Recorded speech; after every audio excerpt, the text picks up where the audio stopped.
Nathan Briggs was 38 years old when his wife moved another man into his house on the 14th day of a 6-week job contract 3 hours away in Jackson, Mississippi.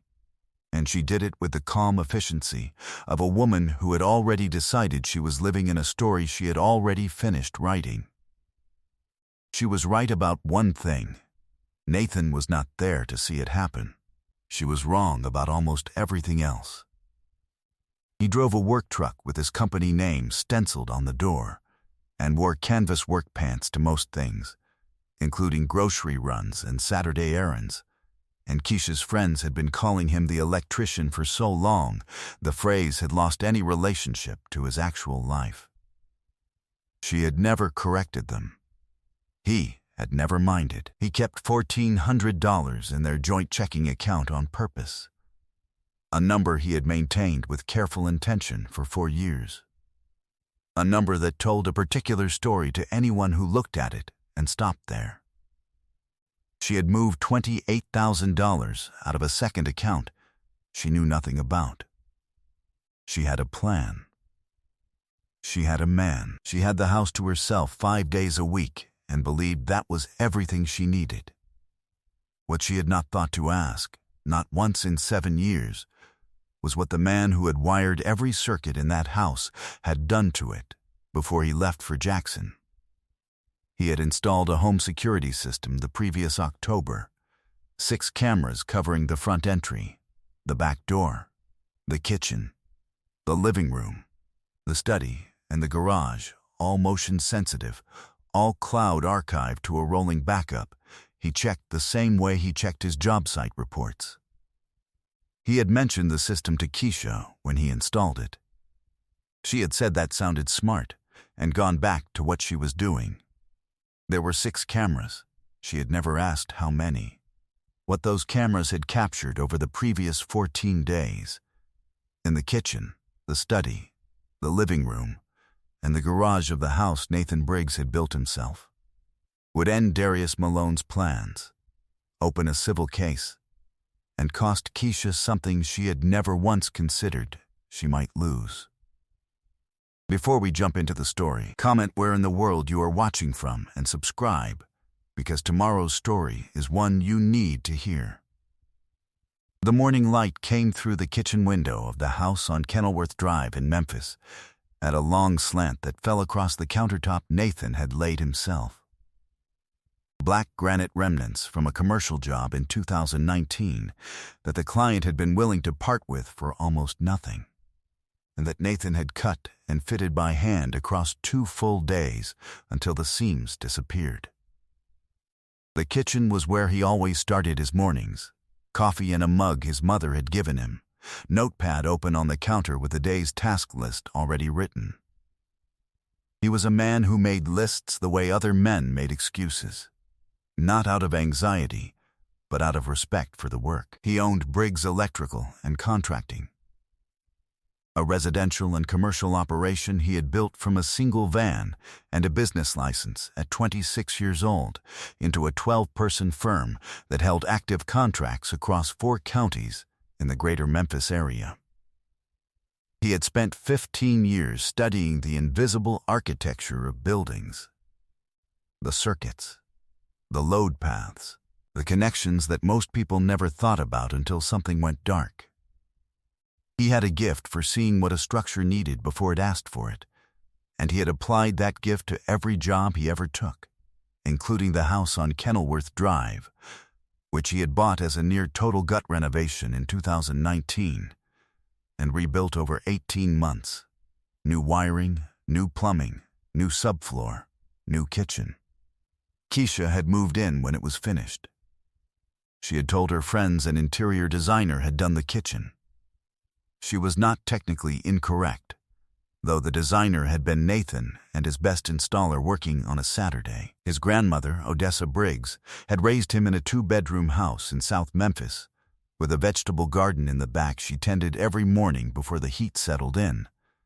And she had told him when he was 14, watching her test a tomato with her thumb for ripeness, "Nathan, a thing that's built right doesn't announce itself. It just holds." She had passed 4 years ago, and he still heard her when he was working, especially at the moments when a job required patience he did not feel like having. He had met Keisha at a church cookout in Whitehaven in 2015. She was a dental office manager, dressed well for a Saturday afternoon, and she had laughed at a joke someone else made in a way that suggested she genuinely thought it was funny. An uncommon quality Nathan had always valued. They married in 2017. He renovated the house. He built the kitchen. He thought, for several years, that the investment was mutual. The security cameras had been installed in October of the previous year, after a string of residential break-ins 3 blocks over. 6 cameras in common areas, entryway, back door, kitchen, living room, home study, and garage. Motion sensitive. Cloud archived with a 30-day rolling backup that synced to his phone and to a secondary account he maintained for job site documentation. He had mentioned the installation to Keisha when he put it in. She had said that sounded like a smart idea and gone back to what she was doing. She had never asked about the coverage. She had never asked about the archive. She had never asked about most of the systems in that house. Not the sub-circuit he had run for the study, not the secondary roof drainage he had redirected during the renovation, not the panel he maintained and labeled and understood completely. She moved through the house the way some people moved through the cities they lived in, using the surfaces, uninterested in the infrastructure. He had noticed this over time the way he noticed most things, quietly, without naming it, storing the observation without yet knowing what it meant. It was the first week of June when Briggs Electrical won the Jackson contract, a full electrical installation on a commercial warehouse complex in Hinds County, a job too large and too well-paying to pass on, and one that would require Nathan and his lead crew to work on site Monday through Friday for 6 weeks straight. He told Keisha the timeline over dinner. She said she understood. She asked if he could give her the security system login in case a package arrived. He gave her the app and showed her how to access the front door camera. She used it once to confirm a delivery and never opened the app again.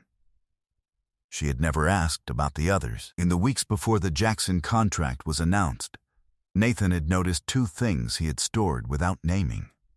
One was a night in late May when Keisha came home at 10:30 and said she had been at a colleague's birthday dinner, and he had recognized the particular precision of the explanation, the way it accounted for the hours without being asked to. The other was an afternoon when he passed through the living room and saw her laughing at her phone with a directness and ease she had not aimed at him in quite a while. He had noticed both the way a skilled electrician noticed the first irregular flicker of a light before it failed, not alarming in itself, but something to be logged, something that meant the system deserved a closer look. He had not looked. Not yet. A thing built right doesn't announce itself. It just holds. The motion alert came through on his phone at 11:17 on a Tuesday night, 14 days into the Jackson contract, while Nathan was sitting on the edge of a hotel room bed in Hinds County reviewing an inspection report. The alert was from the kitchen camera. He opened the app and tapped the live feed. A man he did not recognize was standing at Nathan's kitchen counter in Nathan's bathrobe, eating something from a bowl with the comfort of a person who had been doing this for more than 2 days. He was tall, broad-shouldered, wearing a gold chain visible above the robe collar, and he moved through that kitchen the way a man moves through a space he considers his own. Nathan sat very still. He navigated to the other camera feeds, one at a time. The living room camera showed 2 glasses on the coffee table he had built, and 2 pairs of shoes by the front door, one of which was not Keisha's. The study camera showed his filing cabinet standing open, 3 drawers out, with folders arranged on top in the particular disorder of someone looking for something specific. The garage cameras showed that 2 of his larger contractor equipment cases were missing from the shelf where he kept them, and that a second vehicle, A black sedan he had never seen was parked in the bay alongside Keisha's car. He went back to the kitchen feed and watched the man finish his bowl, rinse it, and set it on the drying rack with the ease of long practice. His hands did not shake. He downloaded the full 48-hour archive from every camera to a secondary cloud account he maintained for job site documentation. He watched 6 hours of footage in compressed playback, moving through the feeds methodically, without sound, the way he reviewed circuit diagrams, looking for the load, looking for the fault. What he found was more thorough than he had expected. 2 days of footage showed Keisha going through the filing cabinet in his study on 3 separate occasions. On the second visit, she had removed a folder Nathan recognized as his business insurance documentation and placed it in a canvas tote bag she had carried specifically for the purpose. On the third visit, she had attempted to access his work laptop, which was encrypted and required a PIN she did not have. The garage camera showed her directing Darius Malone. He had found the name by the 3rd hour of footage, from a phone call she had taken standing 6 feet from a kitchen camera she did not know existed, to move 2 of Nathan's contractor equipment cases into the black sedan. The kitchen camera had captured nearly 40 minutes of conversation between Keisha and Darius across 2 separate mornings, audible in fragments that required no interpretation. The assessed value of the Kenilworth Drive property, the timeline she was working toward, the difficulty of obtaining a full business valuation on a privately held firm without a court order. And once, clearly enough to stand up anywhere, Keisha saying he won't even see it coming. He watched that last clip twice. He was not angry. He was precise. There was a difference. He opened his contact list and called a number he had not used for personal matters before. "Patricia," he said when she answered. "It's Nathan Briggs. I need family law counsel this week, and I need to know how quickly we can secure a home property order before I go back to Memphis." He paused. "Also," he said, "I need to know the evidentiary rules on security system footage in Shelby County." He ended the call and opened a new folder on his laptop. He labeled it simply, Documentation. Every circuit had a breaking point. The only question was who found it first. Patricia Wynn had practiced family and civil law in Memphis for 23 years, and she kept a small firm on Union Avenue with 3 associate attorneys and a paralegal named Donna who had the organizational instincts of a field general. Patricia was compact and unhurried and communicated in the particular language of someone who had read every document in every room she had ever walked into. She sat across from Nathan the following Thursday. He had driven the 3 hours from Jackson in the early morning and watched the camera footage on his laptop without expression for 45 minutes. When it was done, she folded her hands. "The footage is admissible," she said. "You installed the system. It covers common areas of a property you own. There is no reasonable expectation of privacy in a kitchen, or a living room, or a study." She paused. The study footage showing her removing the business insurance documents. That is potentially civil exposure for her, depending on what she intended to do with them. She took them to give to an attorney estimating the value of the business, Nathan said, which means she was gathering financial documentation for a divorce proceeding without notifying you. Patricia looked at the laptop again. Combined with the conversation about the house valuation and the timeline, we have grounds for an emergency property protection order before she can file anything. I can have it in front of a judge by Monday. And Malone? If he is living in the marital home without your knowledge or consent, the protection order covers his removal. If any of your equipment or personal property was taken from the premises, that is separate, and I will refer you to our criminal referral contact. She made a note. What I need from you is a complete inventory of what is missing. Nathan placed a printed list on the desk. He had made it from memory at 2 in the morning in the hotel room. It was accurate to within 3 items. Patricia looked at it for a moment, and then looked at him. "You made this from memory," she said. "It's my equipment," he said. "I know what I own." She almost smiled. He drove that Saturday to his Uncle Gerald's house in Whitehaven, a squat brick house on a tree-lined street with a garden out back and a workshop in the garage, where Gerald Briggs had spent 40 years repairing things other people had given up on. Radios, clocks, a 1962 Pontiac that had been somebody's written-off project for 18 years and now sat in the driveway, gleaming and fully operational. Gerald was 69, retired from the Memphis Public Works Department, a man who communicated in the particular language of what held and what did not. He met Nathan in the driveway with 2 cups of coffee and the quiet of someone who had been expecting this conversation for a considerable amount of time. They sat on the back steps with the garden in front of them, and Nathan told him the whole shape of it: the Jackson contract, the alert on his phone, the footage, Patricia, all of it. Gerald listened without interrupting. He was good at that. He drank his coffee and looked at the tomato plants. "She moved a man into your house," he said finally. "Yes, the house you built. Yes, and then she took your equipment out of your garage to help him set up whatever he needed. That's what the footage shows." Gerald was quiet again for a moment. He set down his cup. "I told your mother at the wedding that girl had never once asked about what you did. Just what it paid." He shook his head slowly. "Some people look at what a man builds and only ever want to know the price. They never ask the cost." He looked at Nathan directly. "You do this right," he said. "Clean and clear. No anger in it. Let what you built speak for what it is."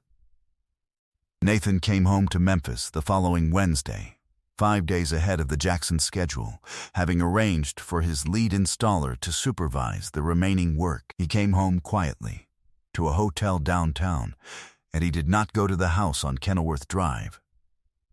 Instead, he checked the camera archive from his hotel room, updated his documentation folder with 3 additional days of footage, and confirmed that Darius Malone's sedan was still in his garage. He called Patricia. "Monday is ready," she said. "The protection order has been granted. The sheriff's office can execute it Wednesday morning. I want to do the formal divorce notice at the same time. I'll be there," Nathan said. On Sunday evening, he called Keisha from his hotel room in Jackson the way he had called her every Sunday during the contract. Same time, same general tone. She asked how the job was going. He said it was going well. Maybe another week ahead of schedule. She said that was good. She asked if he needed her to do anything with the mail. He said he would take care of it when he got back. Her voice was warm and managed. His was even and ordinary. He asked how her week had been. She said fine. It was the most precise conversation he had ever had. He had one more thing to handle before Wednesday. He pulled up the kitchen camera feed from that evening. Keisha was at the counter, Darius sitting behind her on his phone, and he watched them in the house he had built and gutted and rewired and tiled. In the kitchen he had cut and fitted himself. And he felt something that was not quite sadness and not quite anger. It was closer to clarity, the kind that arrived when you had finally seen the full schematic of something you had been trying to diagnose for longer than you wanted to admit. A short circuit never announced itself. It built pressure and silence. And then, something failed. The eviction and divorce notice were served on a Wednesday morning at 9:45. 2 deputies from the Shelby County Sheriff's Office arrived at the house on Kenilworth Drive with Patricia Wynn and a process server, and Nathan arrived in his own truck and parked at the curb and did not go inside. Keisha opened the door in the posture of a woman expecting a different kind of morning. Patricia introduced herself. She presented the court order, the emergency property protection order, the summons for divorce proceedings, and a separate civil notice regarding the removal of contractor equipment from the premises. She spoke with the same level, unhurried precision she used for everything. Keisha's face moved through several distinct stages. Confusion first, then a rapid recalibration. The same expression Nathan had seen her use at dinner parties when a conversation turned a direction she had not anticipated. Then, something that went still and did not move again. She said Nathan's name once, toward the truck at the curb, in a tone he had heard from her before, the one that worked in ordinary disagreements, calibrated to produce a particular response. He stayed where he was. Darius Malone appeared at the door behind her in the clothes of a man who had not been expecting company, and the two deputies explained the situation to him in the plain, efficient language of people who had done this job many times. He left 40 minutes later with the bags he had arrived with and his black sedan, which a deputy photographed in Nathan's garage and noted the date it had first appeared in the security archive against the dates on Nathan's equipment inventory. 3 of the contractor cases came back that afternoon, returned via a call Darius made to a number Nathan had not provided. The 4th came back 2 weeks later through the civil process Patricia had initiated. Keisha stood on the front porch of the house on Kenilworth Drive while all of it happened, and at one point she looked down the walk at Nathan and said, "You had cameras in every room." "Common areas," Nathan said. "Kitchen, living room, study, garage, both doors." She looked at the house as if she were calculating what that meant retroactively. All the mornings, all the conversations, all the careful planning she had done in rooms she believed were unwatched.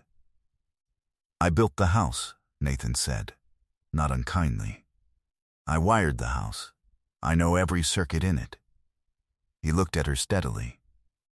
"You moved through it for 7 years without ever asking how any of it worked."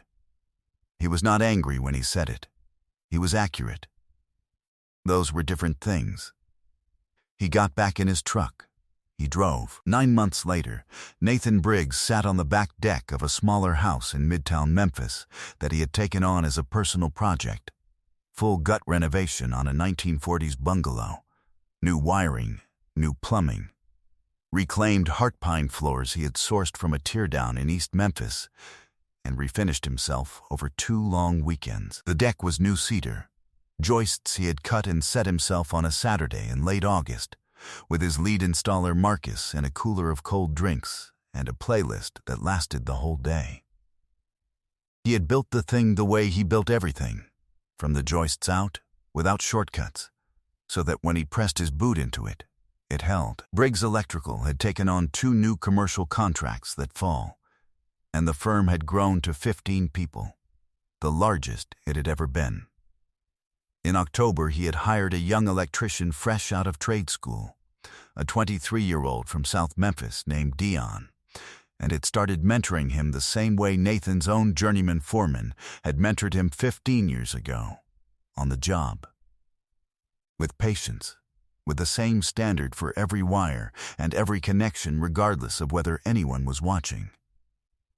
The garden along the back fence was late season, the tomato plants leaning heavy against their cages, the basil going woody at the ends.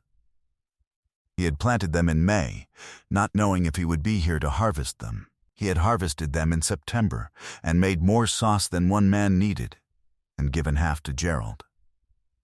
A woman named Camille sat in the second cedar chair with a book open in her lap. She was a project manager at a commercial construction firm downtown, and they had met at an industry licensing renewal seminar in February that neither of them had wanted to attend, and both had found worth attending after all. She asked questions that assumed competence and gave answers without performing certainty she did not have. She had been here, on weekend mornings, for about 4 months, quietly, The way things that are meant to last tend to arrive. Patricia had closed the divorce in July. The settlement was clean and documented and considerably less favorable to Keisha than what the strategy she had discussed in Nathan's kitchen had anticipated. The home on Kenilworth Drive remained Nathan's, under a lien he had held in his own name from before the marriage, a detail in the original deed that Keisha's attorney had not caught until it was already in the record. Darius Malone had paid a civil settlement for the contractor equipment removal and relocated to Nashville, where Nathan had no further information about him and no interest in acquiring any. Keisha had moved into an apartment in Cordova. She was working. She was managing. Nathan had heard this through Gerald, who had heard it through someone at the church. And Nathan had listened and registered it, and let it go the way you let go of a circuit that is no longer part of the load. He pressed the cedar board under his boot. Tight, sealed, sound. The morning was cool and clear. Camille turned a page. In the garden, a late-season bee worked the basil slowly, without hurry, the way things worked when they were doing exactly what they were made to do. Nathan picked up his coffee and sat back in the chair he had built, and looked at the house he was making, and thought about what his grandmother had told him over a garden not much different from this one, 30 years ago. A thing built right doesn't announce itself. It just holds. I hope you enjoyed that one. Be sure to like the video and subscribe so you don't miss the next story. I've picked out 2 more for you that I think you'll really like.